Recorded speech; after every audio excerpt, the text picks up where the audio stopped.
હે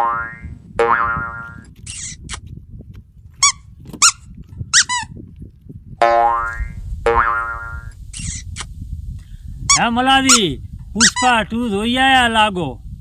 હવે પુષ્પા 2 નો દીકરો થામાં તારો બા દવા છાંટવાનો હાથમાં પંપ છે, ખવો તોડી નાખ્યાનો કારનો, અને પુષ્પા 2 નો દીકરો થાવે જોઈ આયા.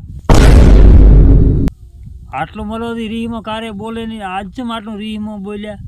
મને એવું લાગે કોંક દાળમાં કાળું લાગે. જીરું બીરું વાયું છે, કારક વધારે નેદણ બેદણ શું હોય તો રીહમાં બોલે એવું લાગે છે. દવા તો છાંટવી પડશે, નકા ખાશા શું? નેદણ જ એટલું ફોડી નાખે એટલું ઉજ્યું છે. પુષ્પા રાજને નહીં, પુષ્પા રાજના બાપને પણ ઝૂકવું પડશે. મલોજી ના ઝૂકે, પણ આ નેદણ માટે ઝૂકના પડતા હે. હરગિઝ ઝુકેગા નહીં સાલા. પણ નેદણ જ એટલું થયું છે ને, મલાજીને ઝૂકવું પડશે. હેડો પેલે રીહમાં બોલ્યા, આપણે શું